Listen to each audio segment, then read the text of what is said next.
Quiero aprovechar el tiempo para predicar en esta noche bajo un título, y el título de este mensaje es Vayamos a Belén. Levanta su mano derecha y diga conmigo, vayamos a Belén. Ahora date la vuelta y dile a tu vecino, vayamos a Belén. Wow. Libro de Ruth, capítulo 1, versículo 1 en adelante. Voy a leer todo el capítulo 1. Necesito que preste atención. Si usted lo puede buscar en su celular, busque en Google Ruth capítulo 1, le sale todo el capítulo, léalo conmigo porque es muy interesante. Al final les voy a dejar una tarea, es bien breve este libro y quiero que usted lo pueda leer conmigo. Ruth capítulo 1, versículo 1 dice de la siguiente manera: Aconteció en los días que gobernaban los jueces que hubo hambre en la tierra, y un varón de Belén de Judá fue a morar en los campos de Moab, él y su mujer y dos hijos suyos. El nombre de aquel varón era, ¿cómo se llamaba? Elimelech. Y el de su mujer, Noemí. Y los nombres de sus hijos, si no tiene nombre para sus hijos, aquí hay dos muy buenos, eran Mahalón y Kelión. Dios mío. Efrateos de Belén de Judá. Llegaron pues a los campos de Moab y se quedaron allí. Y murió Elimelech, es decir, el señor, el papá, marido de Noemí. Y quedó ella con sus dos hijos, los cuales tomaron para sí mujeres moabitas. El nombre de una era Orpa y el nombre de la otra, ¿cómo era? Ruth. Y habitaron allí unos 10 años y murieron también los dos, es decir, Mahalón y Kelión. Se murieron los hijos de Noemí. Y quedando así la mujer desamparada de sus dos hijos y de su marido, entonces se levantó con sus nueras, es decir, Orpa y Ruth, y regresó de los campos de Moab, porque oyó en el campo de Moab que Jehová visitó a su pueblo para darles pan. Salió pues del lugar donde había estado y con ella sus dos nueras, y comenzaron a caminar para volverse a la tierra de Judá. Y Noemí dijo a sus dos nueras: andad y volveos cada una a la casa de su madre. Jehová haga con vosotras misericordia, como lo habéis hecho con los muertos y conmigo. Os conceda Jehová que halléis descanso, cada una en casa de su marido. Luego la besó y ellas alzaron su voz. ¿Y qué pasó?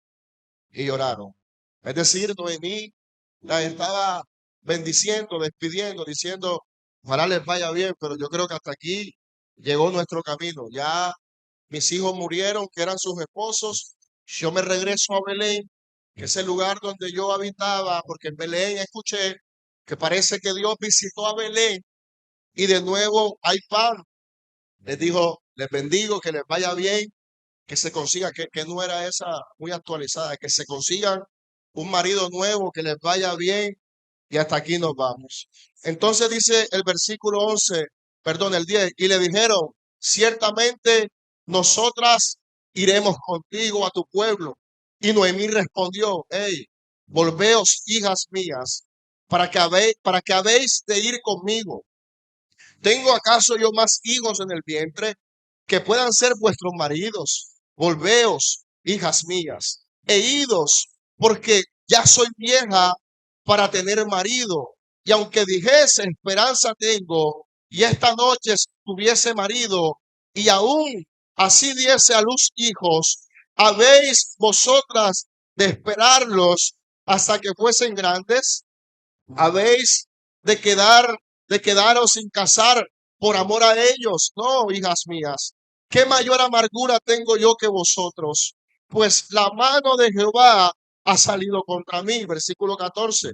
Y ellas alzaron otra vez su voz y lloraron. ¿Qué hicieron? Ojo con ese detalle, volvieron a llorar. Y Orfa besó a su suegra, mas Ruth se quedó con ella. Versículo 15.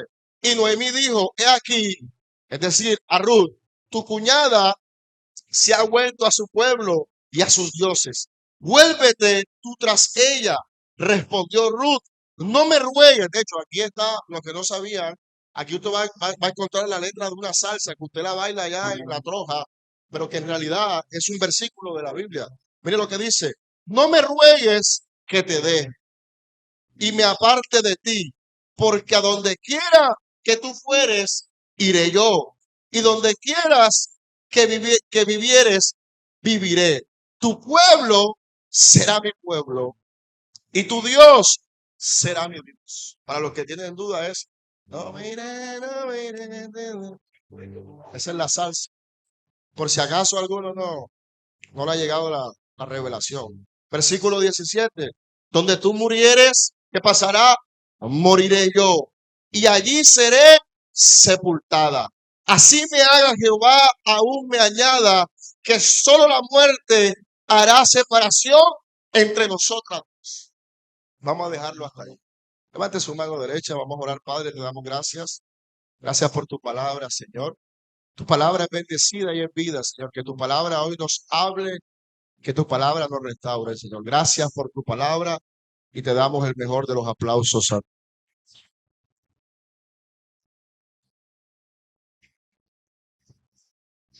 Hoy quiero basar la enseñanza de esta noche en la historia de una familia muy interesante, una familia compuesta por un hombre llamado Elimelech, junto a su esposa que se llamaba Noemí.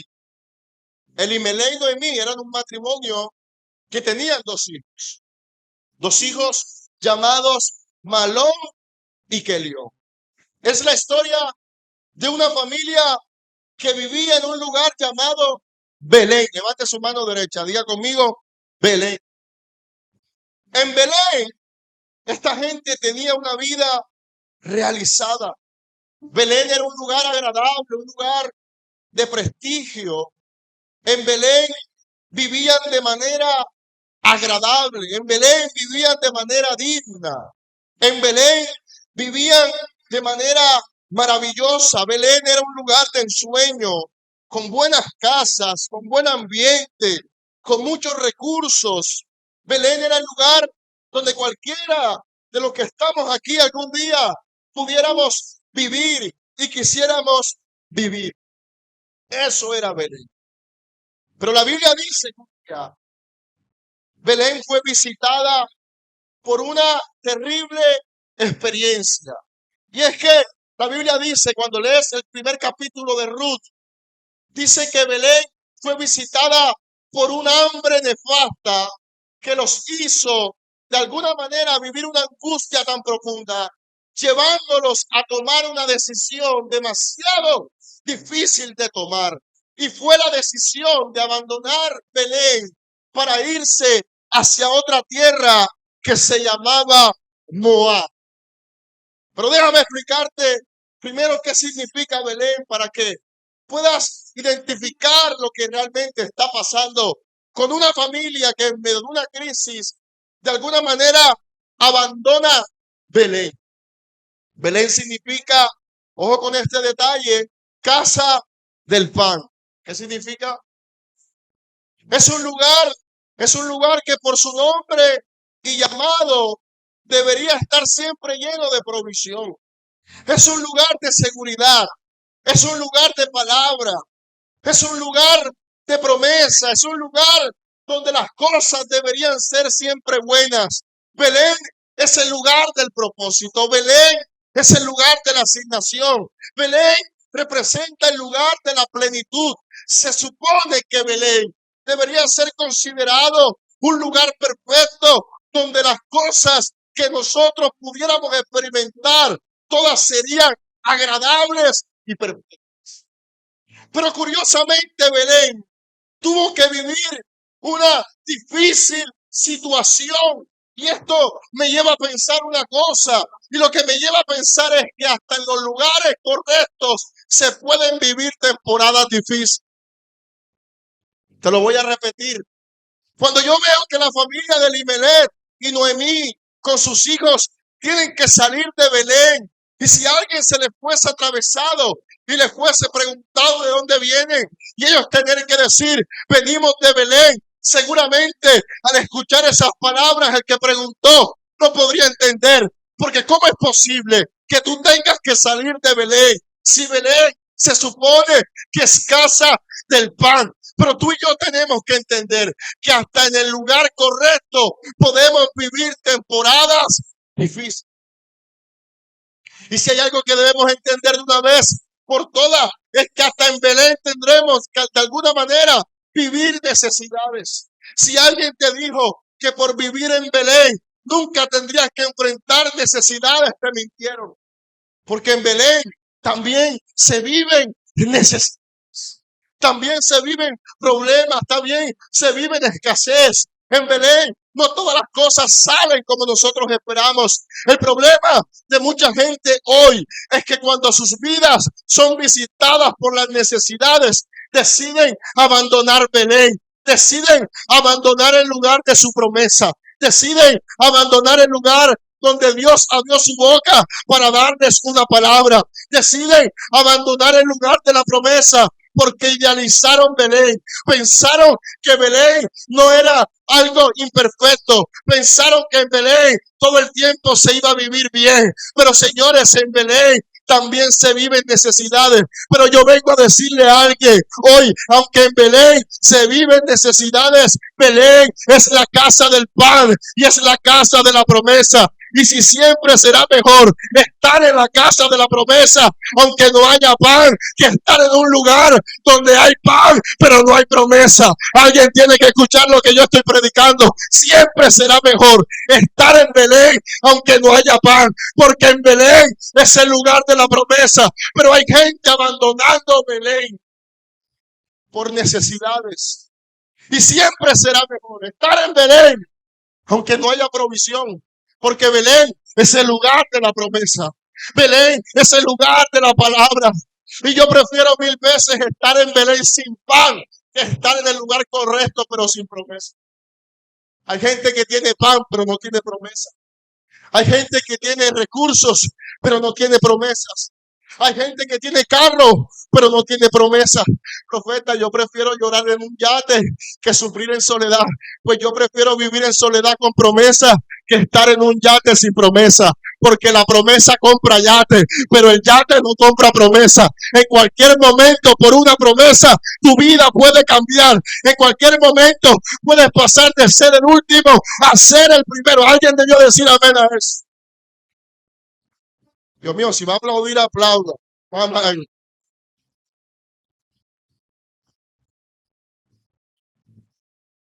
Y Dios no prometió que la tierra siempre estaría allí. Nunca Dios dijo que Belén siempre estaría lleno de provisión. Prometió que Él estaría allí. Y si Dios aún habita en Belén, entonces hasta el hambre tiene propósito. Voy a repetir eso. Dios nunca dijo que no pasaríamos por necesidades. Lo que Dios sí prometió es que siempre estaría en Belén, en el lugar de la promesa. Y si tú estás en el lugar de la promesa, hasta el hambre tiene propósito. Porque todo lo que ocurre en Belén está relacionado con nuestro destino profético. ¿Sabes cuál es la tragedia más común entre los creyentes de hoy? Que cuando la oración ya no da respuestas inmediatamente, cuando te vas de Belén, cuando el altar ya no se siente como antes, te vas de Belén, cuando las cosas ya no salen como esperas, te vas de Belén. Sientes que es momento de abandonar Belén. Hay mucha gente hoy abandonando Belén. Pero necesitamos entender que Belén es el lugar de la promesa. Y quiero decirte algo, y es que el enemigo siempre va a ofrecer un Moab cuando Belén parece escasa. Cuando estás en medio de las pruebas de Dios, cuando estás en medio de una crisis puesta por Dios, entonces aparece el enemigo ofreciéndote un Moab con abundancia. Por eso yo predicaba la vez pasada, hay gente cambiando el plato de lentejas por su propósito. Porque somos tan fáciles y tan pésimos negociantes que decidimos cambiar Belén por Moab, olvidando que aunque Belén hoy no tiene nada, es el lugar de nuestra promesa. Yo sé que estos mensajes no sacan amén. Ya yo no predico con amén. Pero si el enemigo siempre va a ofrecer un Moab cuando Belén parezca escasa, pero el que cambia de tierra por causa del hambre renuncia a heredar lo que solo progrese con paciencia. Y tú tienes que entender que Dios tiene mejores planes para ti, mejores de los que te ofrece la inmediatez, mejores de los que te ofrece el afán. Tan solo que dichos planes grandes están reservados solo para aquellos que saben esperar en Belén.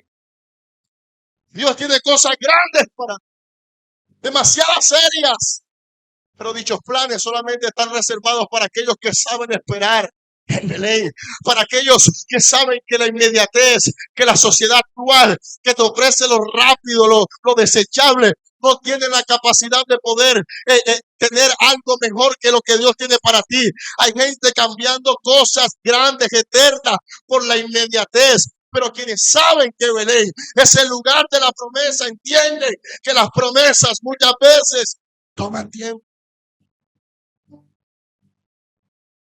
Quiero decirte algo, ojalá lo notes. Que Belén esté vacía no significa que Dios se fue. Tal vez solo está esperando a ver si tú te quedas. Hay escaseces en tu vida que no son señal de que Dios se fue. Fue Dios que la provocó para probar tu corazón y tu fidelidad. Hay escaseces que tú vives en todas las áreas de tu vida, que fue Dios, no fue la brujería, no fue tu vecina chismosa, no fue tu suegra, fue Dios que las provocó. ¿Sabes para qué? Para probar tu corazón y tu fidelidad. ¿Sabes por qué? Porque en Belén es el lugar de la promesa. Y hay momentos donde Dios va a cerrar puertas, pero no son señal de que Dios se fue. Son señal de que en realidad Dios te está preparando para lo grande que Él tiene para ti. Pero al final, ¿sabes qué pasó con esta familia? Decidieron irse a Moab. Y en Moab esta familia se estableció.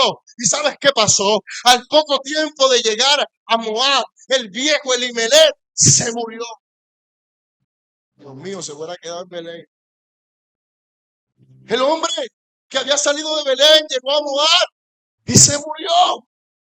Y no solamente ocurrió esta muerte, sino que luego de la muerte de Elimelech, los hijos de Noemí se enamoraron de dos mujeres moabitas, pasaron a ser parte de la familia. Estas mujeres eran Ruth y Orfa. Levante su mano, diga conmigo, Ruth y Orfa. Ahora comienzan un problema en Moab, porque el viejo Elimelech se fue del Señor. ¿Quién sabe por quién se fue? Pero se murió. Ya no está. Los hijos de Elimelech con Noemí se enamoraron de mujeres moabitas, lo cual era un pecado porque Dios no quería que se juntaran con tierra extranjera. Sin embargo, estos hombres comenzaron a tomar decisiones incorrectas. Es el producto de no saber esperar en la promesa. Es el producto de afanarse. Es el producto de no hacer las cosas en el tiempo de Dios. Comenzaron a tomar decisiones incorrectas. ¿Y qué pasó? Se casaron con dos mujeres. Una se llamaba Orfa y la otra se llamaba Noemí. Pero curiosamente la muerte volvió a sorprender a esta familia y falleció ahora Malón y Kelión. Y ahora quedaron tres mujeres sin marido. Se están muriendo los maridos. Hay poder en la sangre de Cristo. Tres viudas ahora. Hubo una matazón de maridos esa temporada. Ahí están. Ponme las tres viudas. Hola. Okay. Este es cuando salieron de Belén. Ponme el otro. Ahí está. Esta es Noemí. Vamos a decir que esta es Orfa. No tiene más cara de Orfa. Y esta es Ruth. Escuchen. Y en ese momento donde Noemí vuelve a enterarse de que en Belén había pan, ya Noemí no tiene marido, ya no tiene hijos. Y las viudas de antes no son como las viudas de ahora. Las viudas de ahora tienen plata, carro, casa, finca. Las viudas de antes eran sinónimo de pobreza, porque culturalmente las mujeres dependían de los hombres.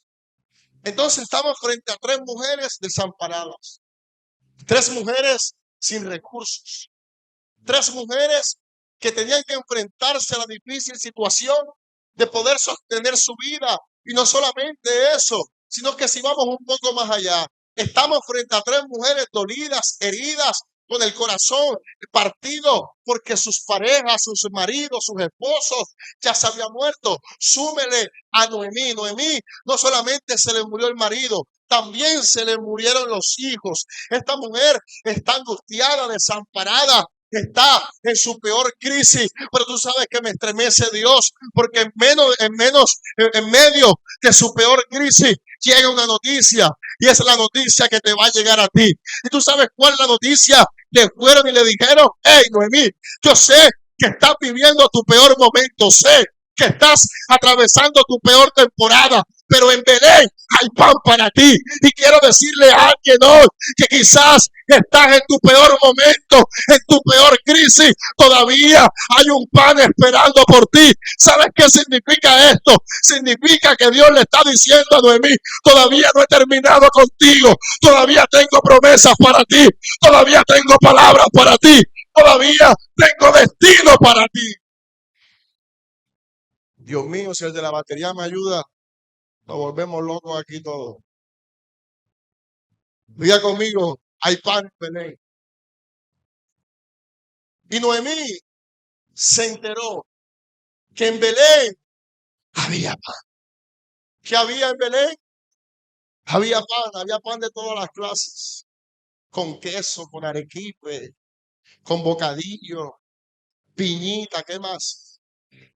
Croissant integral.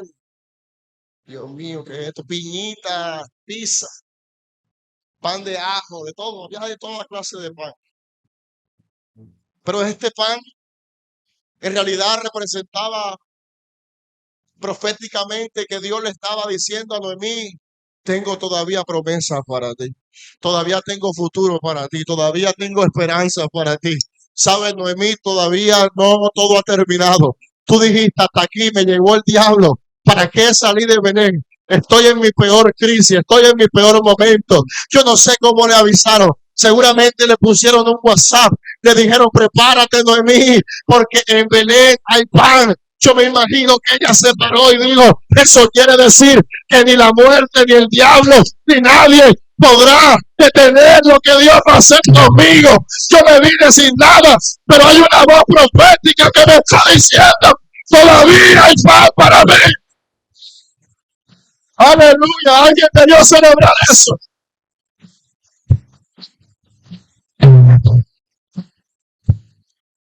Ahora hay una situación muy crítica, porque Noemí dice: ok, yo me regreso a Belén, es mi tierra, es mi lugar. Y dice que se levantó con sus nueras y decidieron caminar a Belén. Pero en medio del camino, la Biblia dice que Noemí se detuvo, enfrentó a sus dos muchachas, Orfa y Ruth, y les dijo: miren, muchachas, yo me regreso a Belén, es mi lugar, es mi tierra, pero ustedes devuélvanse a la casa de sus madres. Les deseo que les vaya bien, les deseo que Dios les bendiga, les deseo que se consigan un nuevo marido, pero yo me tengo que ir, y es el momento que yo he titulado La Decisión. Noemí decide devolverse a Belén, y en cierto punto esta enfrenta a su nuera y les insiste que se quede, que ella no tiene más hijos que ofrecerles para ella. Y quizás estas mujeres pensaron que Noemí las estaba echando, pero en realidad era un bien que les estaba haciendo, y les dijo: no tengo más nada que ofrecer. Y si pudiera volver a tener hijos, no podrían casarse con ustedes por la diferencia de edad. Noemí insiste que se despidan de ella para que ella pueda seguir su camino hacia Belén. Y es aquí donde entramos en la decisión de cada una de estas mujeres, las cuales ambas lloraron al ver que tenían que tomar una decisión muy fuerte para sus vidas. Señores, estas mujeres decidieron enfrentar esta situación, la Biblia dice que lloraron, incluso dice que lloraron 2 veces, comenzaron a llorar y dijeron qué difícil despedirse, porque ella sabía que el caminar con Noemí, su suegra, era una suegra buena, la querían, qué raro eso, era una suegra bendecida, decían, wow, te vas a ir, nos va a doler, esto significa que fracasamos en la vida, y la Biblia dice que ambas lloraron. Pero quiero hablar de las lágrimas de Orfa, porque Orfa lloró, y la Biblia dice que lloró, pero ¿sabes qué hizo Orfa? Se devolvió a Moab, y Moab para Orfa representaba muchas cosas. Era el lugar donde comenzó su historia, pero Orfa no entendió que aunque Moab era el lugar donde comenzó su historia, no era el lugar donde debía terminar. Orfa entendió que Moab para ella era el lugar donde sufrió pérdidas, era el lugar donde vio morir cosas en ella, era el lugar donde lloró, pero también el lugar donde se adaptó. Y Moab puede ser tu pasado, tu pecado, tu trauma, tu adicción, tu antigua forma de vivir. Y aunque fue parte de tu proceso, no puede ser tu destino. ¿Sabes qué hizo Orfa? Lloró, pero se devolvió a Moab. Y Dios no te salvó para que sigas viviendo donde todo en ti murió. Dios no se montó en la cruz para que tú sigas viviendo de dolor, de enfermedad, de soledad, de angustia. Hay gente que se le tiene que revelar esto. Es que no se trata de que si te vaya bien o te vaya mal. Se trata de que Dios murió por ti. Y si murió por ti, fue para darte vida y vida en abundancia. Y eso no es negociable.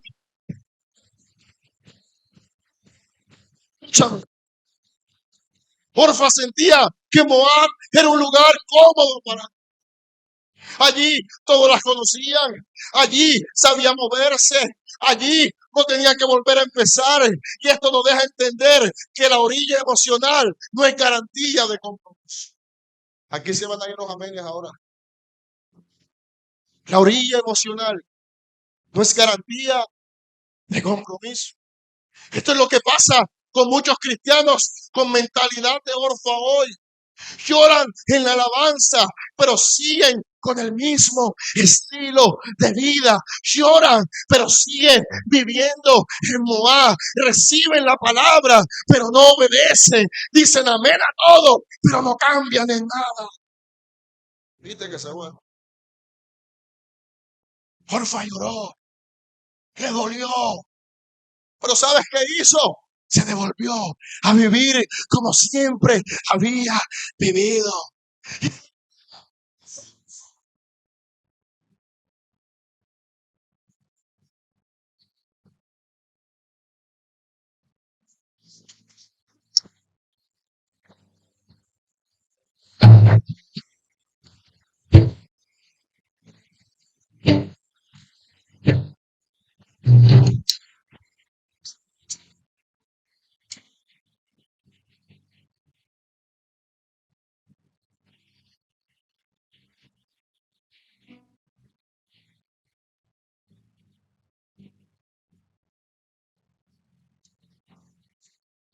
Sí, es el problema hoy dentro de las iglesias, que tenemos mentalidad de Orfa. Lloramos en medio de la administración, lloramos en medio de la alabanza, lloramos cuando nos profetizan, decimos amén a todo, nos seguimos viviendo en Moab. Y las lágrimas emocionan, pero solo las decisiones son las que transforman. No sirve de nada llorar si vamos a seguir viviendo en Moab. No sirve de nada levantar las manos si no somos capaces de tomar decisiones radicales en nuestra vida. No va a pasar nada, lo siento. Te lo tengo que decir en mi compromiso. Te pueden profetizar, te pueden decir el nombre, pero si sigues viviendo en Moab, nada va a pasar. Ahora tienes un puesto en la iglesia, pero sigues siendo chismoso, mala paga, hablador. envidioso, no sirve de nada. Dígale que está a su lado, quita la cara de chismoso, fíjate bien.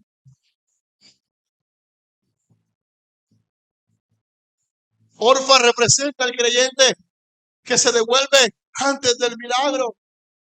Orfa es quien estuvo cerca del propósito, pero no lo abrazó.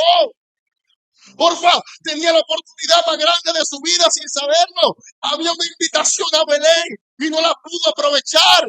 Es el tipo de creyente que va a la iglesia, que va los sábados, va los domingos, pero no se compromete, no pasa la línea, no pasa la raya, hasta el punto que se aburre y no pasa nada con él. ¿Sabes por qué? Porque a Dios no le interesa hacerte invitar para que sueltes unas lágrimas. No, lo siento mucho. A Dios le interesa que le entregues tu vida y el poder a transformar. Por eso la gente que crece es la gente que se compromete, es la gente que es capaz de soltar su vida. Y yo vengo a hablar con gente aquí que dice, a partir de ahora voy a pasar a la mentalidad de Ruth. ¿Sabes qué hizo Orfa? Se volvió a su gente, se volvió a sus dioses, se volvió a su estilo de vida y nunca más se vuelve a mencionar en la Biblia la vida de Orfa. Se apagó su historia, porque hay decisiones en la vida que serán una sola vez. Hay gente que dice, Dios lo hará porque Él lo dijo. Sí, papi, sí. Él lo va a hacer ya todo contando el día en la casa. Dios me va a hacer millonario porque a mí el profeta, no sé quiéncito me lo dijo. Te levanta a las 11. No estudia, no invierte, no ahorra. Es una locura. O sea, yo no sé si la gente cree que Dios es un mago loco. No, señores. Dios es un Dios de compromisos, de decisiones. Las decisiones hacen más que las lágrimas. El compromiso hace más que la melancolía. Un montón de gente en la iglesia que todos los cultos danzan, lloran y viven igual. No pasa nada. Necesitamos entender que llegó el tiempo de pasar a lado. Porque Orfa volvió a ser la misma de antes. Nunca más se vuelve a hablar de ella. Esto representa a muchos que no son malos. No son malos. Solo no están listos para pagar el precio. Quieren a Dios, pero sin renuncia. Quieren a Dios, pero sin propósito. Quieren a Dios, pero sin sacrificio. Ay, ñeñe, así cualquiera. No es que Dios me ama como yo soy. Sí, Dios te ama como tú eres, pero no está interesado en dejarte como eres. Él te ama, por eso te recibe. Pero una muestra de que realmente entendiste el amor de Dios es que tú te transformes. No estoy hablando de perfección, pero de alguna manera necesitamos dejar que el amor de Dios haga efecto en nuestras vidas. Y Orfa besó a su suegra, pero Ruth se quería. Y no todos los que lloran contigo, entiéndelo, caminarán contigo. Hay gente que llora contigo, pero no te va a acompañar hacia tu propósito. Moab es un lugar cómodo, pero Belén es un lugar eterno. Moab es seguro, predecible, tu ambiente conocido. Belén es incierto, incómodo, desconocido, pero ahí está el pan. Recuerda, Belén significa casa del pan. Hoy Moab puede ser una relación sentimental que no te deja crecer. Y Dios está diciendo, vayamos a Belén, pero tú prefieres al cabezón ese que te engaña, que te maltrata, que te traiciona, pudiéndote convertir en una mujer de éxito grande. Entonces, suelta ese desgraciado ya. Puede ser la doble vida que está tratando de justificar. Puede ser la pereza espiritual, la comodidad de ya no sirve, yo sirvo, solo que no ven. Puede ser el miedo a soltar tu pasado, tu imagen y tu orgullo. Eso es Moab. No fue pecado. Lo que detuvo a Orfa fue comodidad. Y hay comodidad que te está haciendo más daño que el mismo pecado. Porque Dios te quiere llevar a dimensiones grandes, pero tú estás demasiado cómodo. Dios mañana, Dios después. Yo estoy muy joven, tengo 28 apenas. Déjame vivir la vida loca. Señores, el tiempo se está acabando. No estamos en tiempos fáciles. La vida se te puede ir en un segundo. Usted no ve la noticia. Unos muchachos estaban bailando, disfrutando. Ellos nunca esperaron que la muerte llegara, pero llegó de una manera inesperada y su vida se acabó. Yo tengo que decirte lo serio. Es tiempo que te alinees con Dios, porque el diablo no está jugando a ser diablo. Lo que determina tu historia no es cuánto lloras, sino si decides cruzar al llamado de Dios. Hay gente que va a durar 10 años llorando en la iglesia y nada va a pasar con ellos, pero hay otros que levantaron un par de lágrimas, se van a levantar y van a decir: estoy decidido para caminar. Alguien debe decir amén.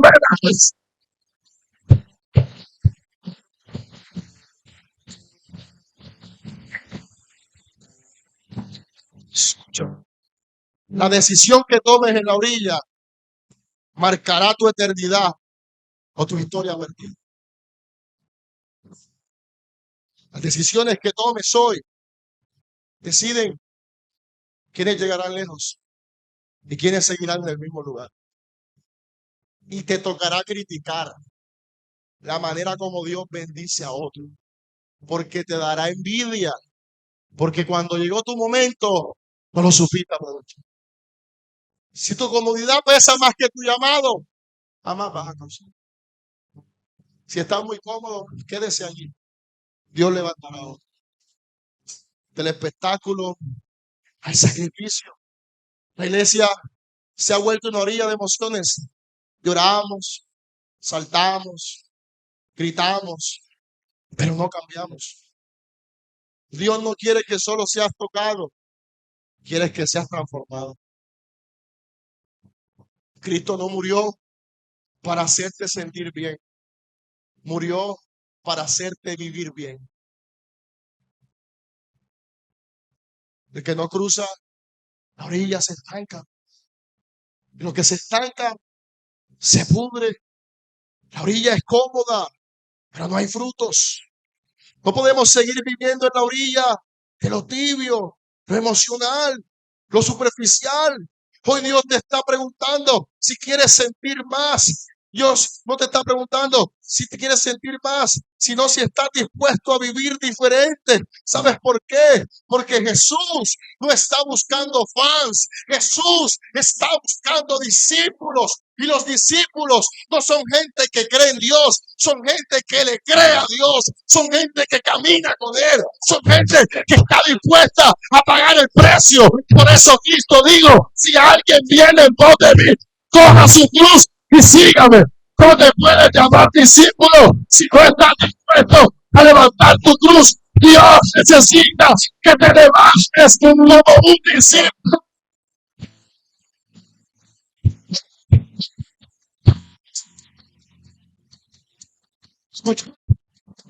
Muchos mensajes, tengo que cortar. No todo en la orilla es malo. La orilla es buena por un tiempo.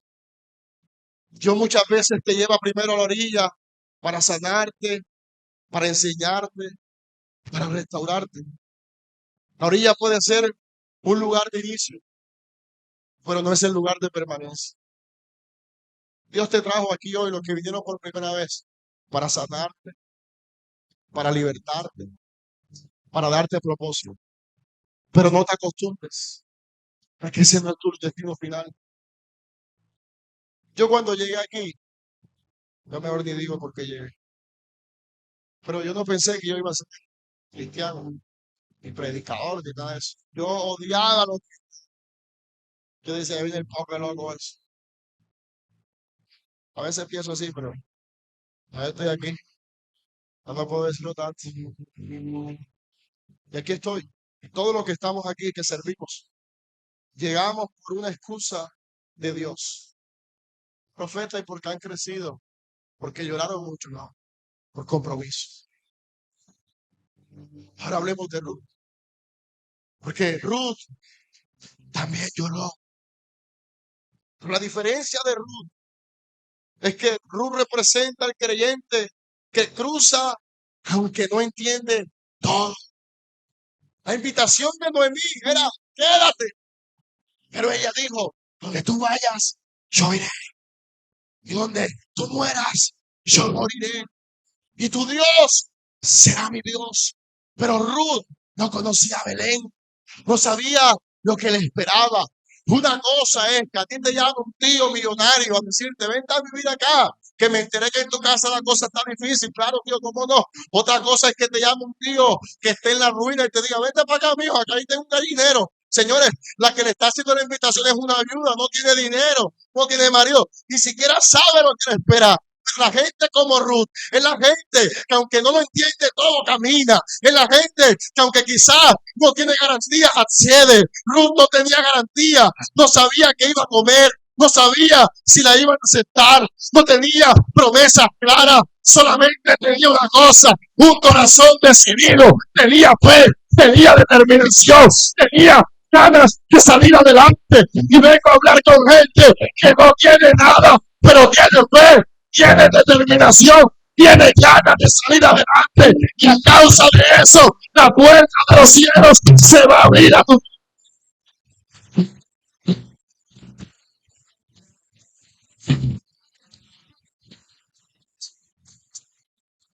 Porque hay quienes lloran como Orfa, pero hacia Moab.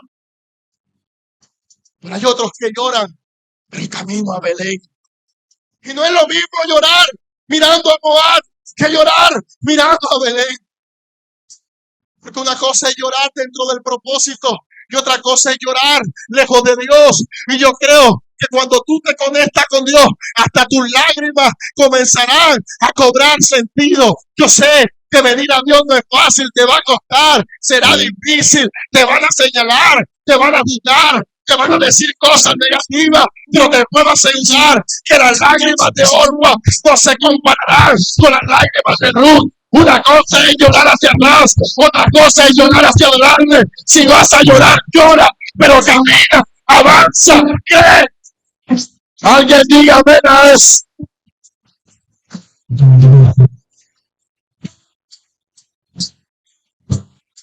¿Sabes? Esta vieja se le metió un arrebato con las mujeres de aquí. Impuesta, ¿sabes? Yo no sé qué hay en Belén, pero vamos. Ella como que era barranquillera, digo, vamos. Yo voy camino a Belén contigo. Muchacha, no tengo nada que ofrecerte, no me importa, vamos. Yo estoy dispuesta a padecer contigo. Y cuando Ruth llegó a Belén con mí, no llegó con una promesa, ni riqueza, ni fama. Llegó sin nada, solo con una decisión en el corazón: tu pueblo será mi pueblo y tu Dios será mi Dios. Lo que Ruth había dicho parece que fuese una frase sencilla, pero ella, sin saberlo, estaba haciendo un compromiso profético. Dijo: tu Dios, no sé cuál es tu Dios, pero tu Dios será mi Dios. Y la Biblia dice que llegó a Belén a pesar de no tener garantía. Ruth no esperó caridad, salió a trabajar en los campos como una recolectora. ¿Sabes qué le tocó hacer? Empezó a trabajar en Belén. Porque quiero decirte algo, y es que las cosas en Belén no son fáciles. Hay que trabajarlas. Esto no es Army ni nada de esa vaina. Esto es la vida real. Las cosas en Belén cuestan. Hay que trabajarlas. ¿Sabes qué hizo?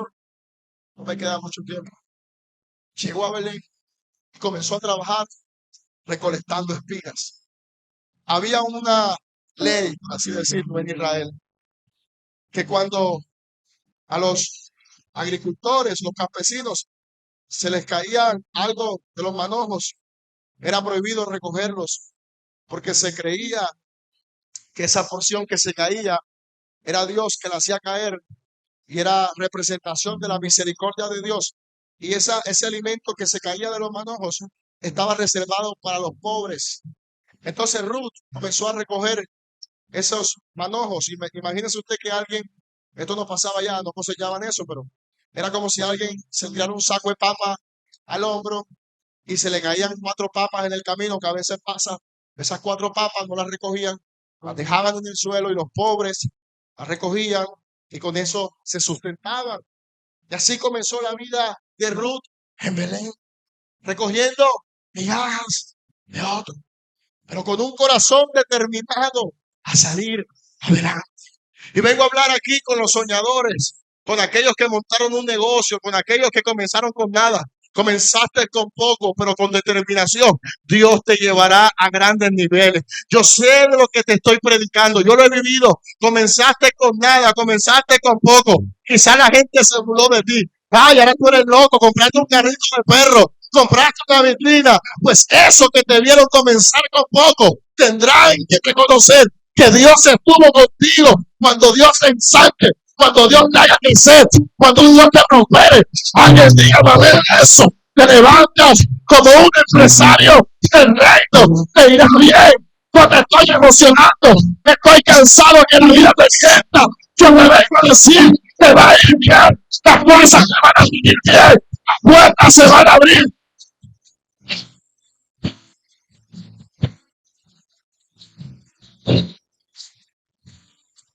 Te va a ir bien. Mira a tu vecino, te va a ir bien. Estoy cansado que el diablo te diga que te va a ir mal. Yo te digo que te va a ir bien. Lo que Ruth no sabía es que la obediencia abre puertas, que el talento no puede tocar. Su persistencia, humildad y fe cautivaron a un boss. ¿Sabes quién era boss? Era un viejo ultramillonario. Y el viejo llegó a la finca y vio a Ruth. Y comenzó a preguntarle a sus empleados, oye, Juanchito, esa muchacha que está ahí, ¿quién es? No, patrón, esa es Ruth, una moabita. Está aquí, vino del extranjero, tiene la cosa difícil. La dejamos recoger espigas. Y al viejo como que le pareció linda y dijo, deje caer más. Como usted diga, patrón, dejaron caer más para él. Y vos se enamoró de la persistencia de esta mujer. Levante la mano a la soltera que le voy a profetizar. Se te va a manifestar un voz, un hombre que te ame, que te respete, que te ayude. Yo no sé si usted lo va a recibir, pero creo que se te levanta un voz. Alguien te va a ver, se va a enamorar de tu corazón, no solamente de figura, se va a enamorar de tu alma, de tu corazón, te va a ayudar. Alguien dígame.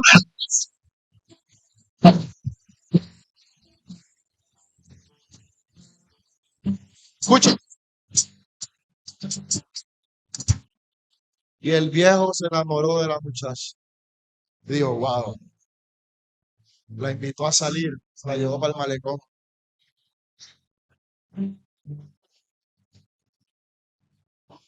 Para resumirte la historia, el viejo se casó con ella. La Noemí se dio cuenta del asunto.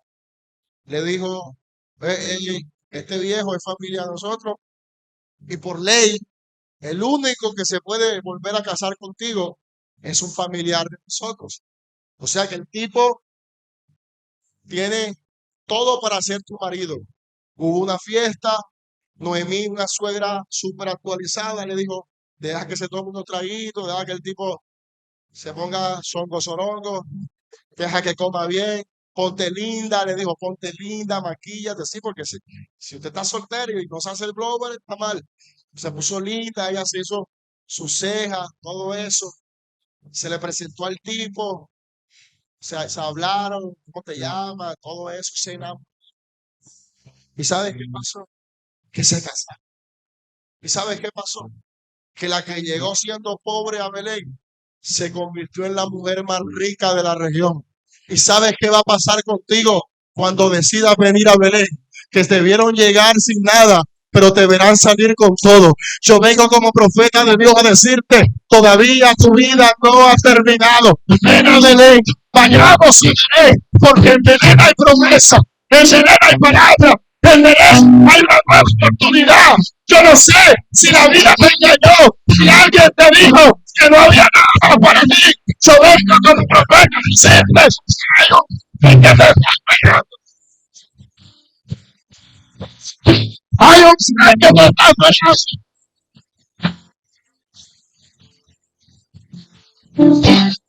Hay un Belén que te está. Te lo profetizo. Este año no cerrará esa puerta.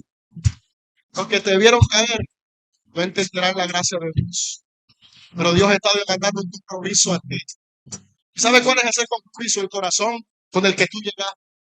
Ese corazón de servicio, de humildad, determinación, porque hay cosas que te han querido hacer perder la decisión. Pero Dios te dice, hay un Belén que te recibe eso. Escúchame. Termino con esto. Mateo capítulo 1, versículo 4.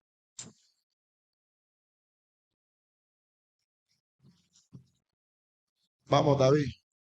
Hay un Belén que nos está esperando. Ahí está. Mateo capítulo 1 es el primer evangelio del nuevo pacto. Mateo escribe a los judíos. Este libro es escrito para demostrar a los judíos que Jesús es el Mesías. Y no hay una manera más puntual en la que pueda empezar que hablando de la genealogía de Jesús. Porque para tú decirle a un judío que Jesús es el Mesías, tienes que demostrarle que viene de la línea de Judá. Y Mateo comienza hablando de la genealogía de Jesús. Los primeros versículos hablan de Abraham, no sé qué, Isaac. Voy a tomarlo desde el 3, desde el 4. Ahí está bien, déjamelo ahí. Arán engendró a Aminadab. Aminadab, ¿a quién? A Nazón. Y Nazón a Salmón. Salmón engendró de Rahab a Boz. Y Boz engendró de Ruth a Obed. Y Obed a Isaac. Ponme ahora lo último de Ruth. Ruth capítulo 4, los 3 primeros, los 4 versículos al final. Pónmelo. Ruth capítulo 4. Vamos. Estas son las generaciones de Fares. Fares engendró a Herzón. Bueno, aquí me lo cambiaron. Hezrón engendró a Ram. Y Ram engendró a Aminadab. Siguiente. Aminadab engendró a Nazón. Y Nazón engendró a Salmón. Siguiente. Salmón engendró a Boz. Y Boz engendró a Obed. Obed engendró a Isaí. E Isaí engendró a David. ¿Tú sabes en qué se convirtió Ruth? En la bisabuela de David. Porque cuando tú decides caminar en Dios, tus generaciones tendrán que ser diferentes. Tus hijos no van a repetir la historia que tú hiciste. Tus hijos no van a pasar por lo que tú pasaste.